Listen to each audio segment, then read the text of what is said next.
그래요. 지난 시간까지 시모님한테 이제 십자가에 대해서 우리 공부했었죠. 네, 마침 이제 어제가 성십자가 현양 축일이고 오늘 그 십자가 곁에서 이제 고통의 성모 마리아 기념일을 지내고 있습니다.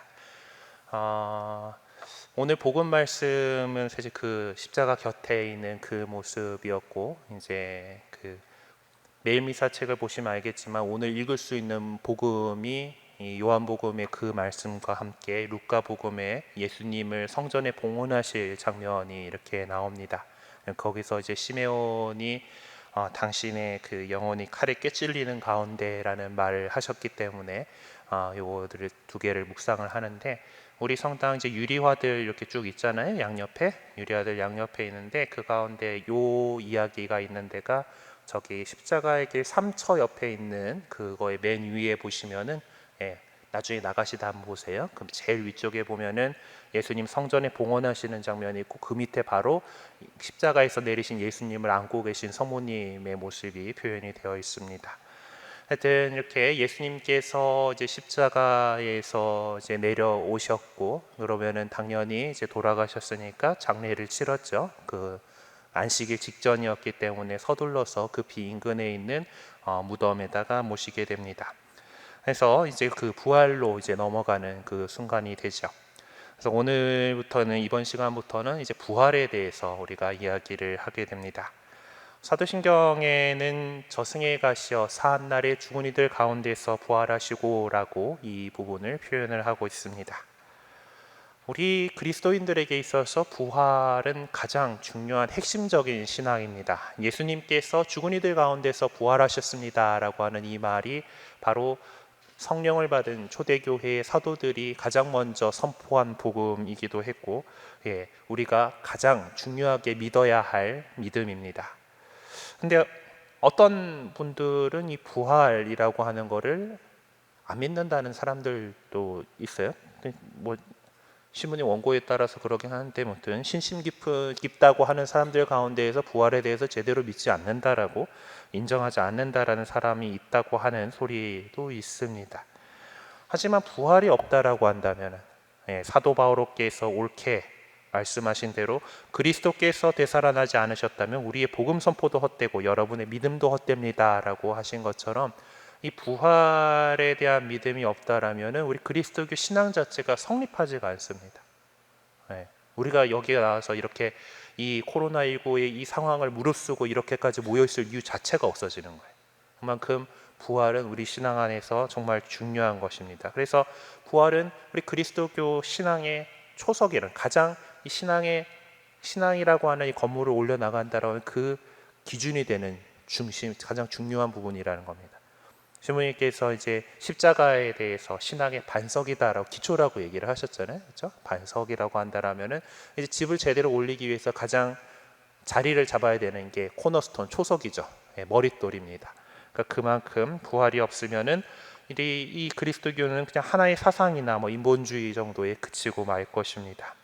그래서 우리는 이제 신경에 대해서 배우는 가운데에서 가장 중요한 부분에 다다르게 된 것이죠. 그래서 이 부분에는 신앙에 관한 모든 것을 비추어주는 근원이다라고 말씀드릴 수 있습니다.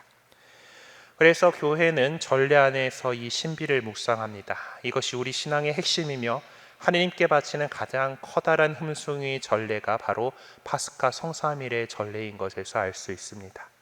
자, 뭐 여러 가지 우리 축제일들 가운데서 뭐가 제일 큰 축제일입니까? 라고 물어봤을 때 파스카 성삼일이 제일 최고예요. 뭐 주일학교 애들한테 물어보면 가끔 성탄이 튀어나오는 경우가 있는데, 성탄은 단지 좀 연말 연시 어떤 그런 분위기 속에서 우리가 성대하게 지내는 거지, 우리 신앙의 핵심은 말씀드린 대로 부활에 있기 때문에 그 부활이 이루어지는 파스카 성삼일이 가장 중요합니다.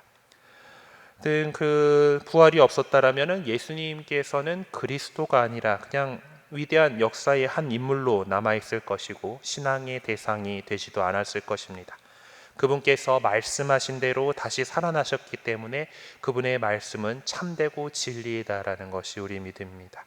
그래서 예수님의 부활은 그리스도교 신앙의 반석이고 그 신앙의 위에 우리의 모든 것이 있는 것이죠.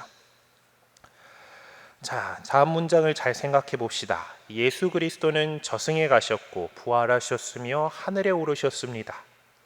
우리는 이 내용을 잘 알고 있습니다. 예수님께서 순환받으시고 십자가에 매달려 죽으셨고 무덤에 묻히셨다라는 사실을 지켜본 증인들이 있었기 때문이죠. 그들은 고통받고 죽고 묻혔던 한 인간의 모습을 보았고 그 사실을 우리에게 전해 주었습니다. 예수님께서 저승에 내려가시고 부활하시어 하늘에 오르셨다는 증인들은 그리스도 신앙에 전해주는 감춰진 신비 속으로 우리를 인도해 주게 됩니다. 그래서 오늘은 이제 요 부분에서 제 첫 번째 부분으로 저승에 가시어라고 하는 부분을 여러분들하고 좀 살펴보려고 합니다. 저승에 가셨다. 예전에 이제 좀 표현이 바뀌기 전에 고성소에 가시어라고 했던 것을 기억하시는 분들이 있을 겁니다. 고성소라고 하는 표현은 이제 옛 성소, 옛 고자에다가 거룩할 성자에다 장소 소자를 이렇게 쓰고 있는데 사실 좀 번역이 어떤지가 조금 의심이 되는데 원래는 이제 림보라고 해가지고 그 지옥의 어떤 경계쯤에를 얘기를 하는 거예요. 왜냐하면 구약 시대에는 낙원문이 닫힌 이후에 아직 하나님 나라 천국 문이 열리지 않았잖아요. 그렇기 때문에 구약에 있었던 어떤 죄 없이 아주 열심히 살았던 의인들도 아직은 천국에 가지 못하고 저승에서도 가장 이제 이 경계선쯤 거기에 그러니까 있을 것이다라고 하는 그런 믿음이 있었습니다. 그걸 표현했던 것이 고성소인데 이제 전래 언어들 그 용어들 번역하는 것들을 좀 제대로 하면서 저승이라고 하는 표현을 썼어요. 뭐 우리가 알고 있는 그 저승, 사람이 죽고 나면 간다라고 하는 그 저승이죠. 죽음 후에 건너가는 그 세상을 의미합니다. 성경에서 이제 이 저승이라고 표현할 수 있는 것들은 죽은 이들이 머무는 곳이라는 거예요.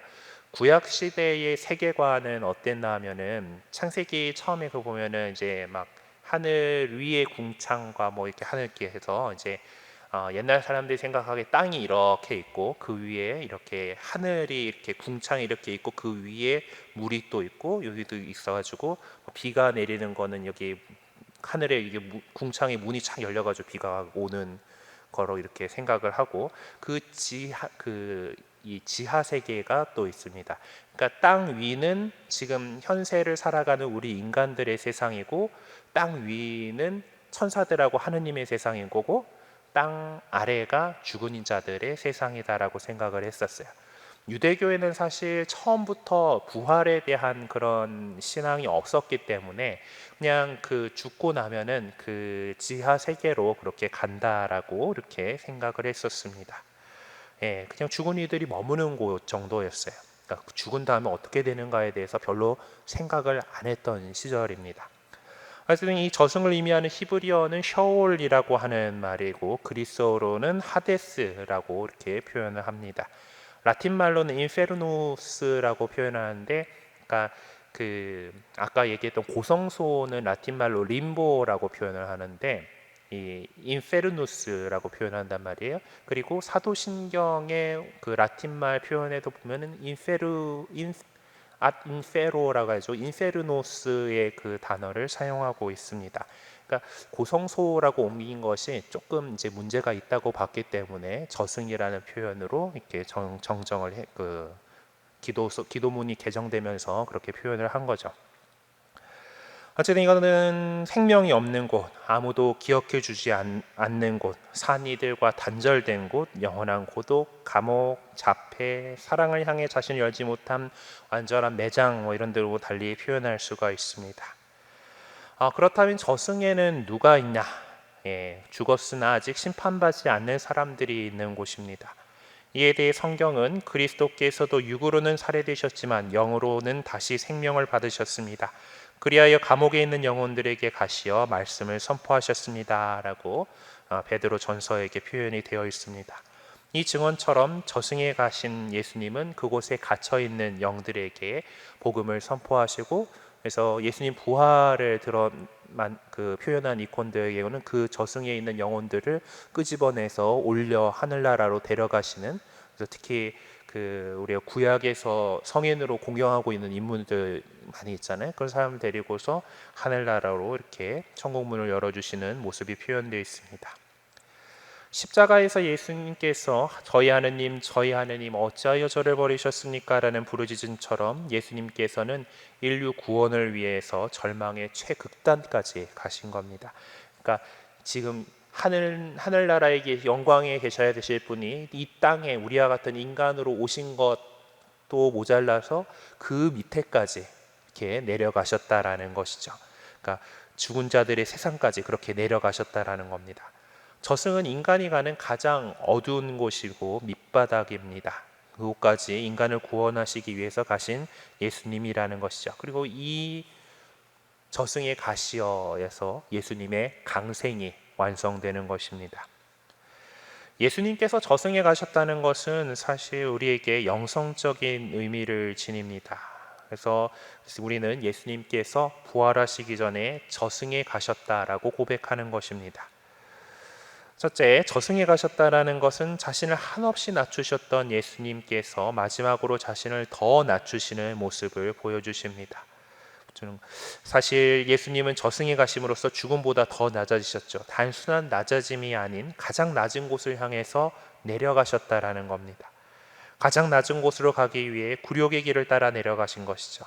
하느님의 아들이고 메시아지만 아버지 뜻을 순명하시어 저승까지 우리 인간과 함께 하신 것입니다. 이렇게 우리가 신경을 통해서 예수님이 저승에 내려가셨다고 고백하는 것은 인간 역사에서 하느님의 현존이 없는 곳은 하나도 없다라는 것을 고백하는 것입니다. 바로 하느님 사랑의 그 끝이라고 말할 수 있는 곳, 그 혐오스럽고 증오스러운 곳까지 내려가셨습니다. 그것이 바로 하느님의 전능함이며 모든 것을 채우시는 분이다라는 거죠. 둘째, 이 고백은 부활의 빛을 통해 예수님께서 저승에 가셨다는 것을 묵상할 수 있습니다. 그리스도께서 저승에 내려가신 것 자체가 이미 부활의 빛으로 빛나고 있는 것이죠. 저승에 내려가셨다라는 것은 바로 그리스도께서 당신의 죽음을 통해 인간에게 기쁜 소식을 가져다 주셨다라는 뜻입니다. 예수님께서는 죽음에서 우리를 구원해 주시는 구원자시다라는 것을 보여주는 거죠. 끝으로 그리스도께서 저승에 내려가셨다는 것은 죽음과도 같은 고독의 사슬을 끊어버리셨다라는 것을 의미합니다. 저승이 고독, 자폐, 매장, 사랑을 향해 자신을 닫아버림 등을 의미한다면 그리스도께서는 십자가 위에서 하느님께 버림받으셨던 것과 같은 고독을 당신 스스로 짊어지셨습니다. 그리고 저승에 가셔 그 고독의 사슬을 끊고 몸소 우리를 해방시켜 주신 것이죠. 부활하신 예수님은 영원한 어둠 속에 갇혀버린 죽은 이들을 해방시키기 위해 저승에 내려오셔서 그들을 영원한 빛으로 이끌어 주신 겁니다. 이 세 가지를 묵상하면서 우리가 기억해야 할 것이 있습니다. 주님은 우리 모두를 구원하시기 위해 십자가에 못 박혀 돌아가시고 묻히시고 저승에 가시어 사흘 만에 부활했지만 악마가 여전히 세상에서 인간을 죽음으로 유혹하고 있다라는 것, 그리고 지금 이 순간에도 영원히 저승과 하느님의 단절 사이에서 번민하고 있다라는 사실입니다. 저승에 있는 형제 자매들을 구원하신 분은 하느님이시죠. 하지만 그들이 구원받을 수 있도록 우리의 청원이 요청됩니다. 따라서 교회는 미사를 통해서 이들의 구원을 위해 노력하고 있는 것이죠. 미사는 하느님의 영광과 세상의 구원을 위해 봉헌되는 것이고 이것이 우리의 희망이기 때문입니다. 오늘 사도 바오로의 말씀을 마지막으로 묵상하며 오늘 이 시간을 마치려고 합니다. 그대가 예수님은 주님이시라고 입으로 고백하고 하느님에게서 예수님을 죽은 가운데에서 일으키셨다고 마음으로 믿으면 구원을 받을 것입니다.